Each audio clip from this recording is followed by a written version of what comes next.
প্রত্যেকটা কৃষক সেই দূর দূরান্ত চর থেকে আসছে। এখান থেকে আসতে যাইতে ওনাদের সারাটা দিন নষ্ট হয়েছে এবং প্রায় 200 টাকা করে এক একজন কৃষকের ভাড়া লাগছে। তো ওনাদের দিন গেল, তারপর টাকা গেল। এই সবজির বীজ ওনারা আশা বুনছে, এটা আসলে বীজ নাই, এগুলো তাদের আসলে স্বপ্ন যে কৃষি অফিসের মাধ্যমে যে বীজ বা সার পাওয়া যায় এগুলো উচ্চ ফলনশীল হয়, এটা দিয়ে তারা স্বাবলম্বী হয়। কৃষক বাঁচলে বাঁচবে দেশ, পথ হারাবে না বাংলাদেশ। আজকে চৌহালি কৃষি অফিসারের কার্যালয় প্রাঙ্গণে কৃষকরা সবজি বীজ পেয়ে কেমন আছে চৌহালিবাসী জানার জন্য আমরা এসেছি চৌহালি উপজেলা পরিষদ চত্বরে। চৌহালি কৃষি অফিসার কার্যালয় প্রাঙ্গণে দেখতে পাচ্ছি বেশ কিছু কৃষক এখানে দাঁড়িয়ে আছে, তাদের মাঝে সবজির বীজ বিতরণ করা হচ্ছে। আজ চৌহালি উপজেলা কৃষি অফিসারের কার্যালয়ের কৃষকদের মাঝে সবজি বীজ বিতরণ নিয়ে থাকছে প্রামাণ্যচিত্র। আপনাদের সাথে আছে আমি আবুল হোসেন, কথা বলবো তাদের সাথে। আমার নাম আবু হুরাইরা, উপসহকারী কৃষি কর্মকর্তা চৌহালি। এগুলো মূলত আমার সবজি চাষি সরকারের পক্ষ থেকে 7 আইটেমের সবজি বীজ এবং 30 কেজি রাসায়নিক সার ওনাদের প্রণোদনা হিসাবে দেওয়া হচ্ছে।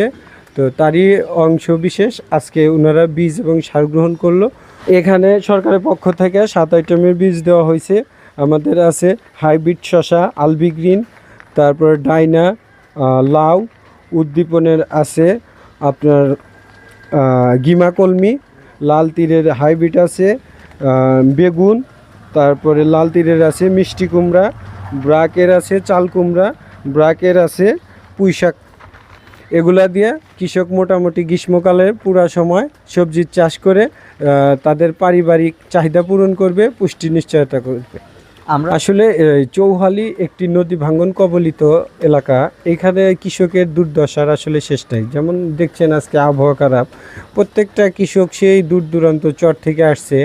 এখান থেকে আসতে যাইতে ওনাদের সারাটা দিন নষ্ট হয়েছে এবং প্রায় 200 টাকা করে এক একজন কৃষকের ভাড়া লাগছে। তো ওনাদের দিন গেল, তারপর টাকা গেল। এই সবজির বীজ ওনারা আশা বুনছে, এটা আসলে বীজ নাই, এগুলো তাদের আসলে স্বপ্ন যে কৃষি অফিসের মাধ্যমে যে বীজ বা সার পাওয়া যায় এগুলো উচ্চ ফলনশীল হয়, এটা দিয়ে তারা স্বাবলম্বী হয়। সরকারের প্রতি এদের পক্ষে আমার বক্তব্য হচ্ছে সরকার যথাযথভাবে এখন কিন্তু সরকার কৃষক বান্ধব সরকার, সরকার কৃষির উপরে বিশেষ গুরুত্ব দিছে। তো আমরা বলবো যে সরকারের কাছে আমরা যেগুলো চাইবো, বর্তমান সরকার চাওয়ার আগে আমাদের কৃষকের চাহিদাগুলো পূরণ করছে।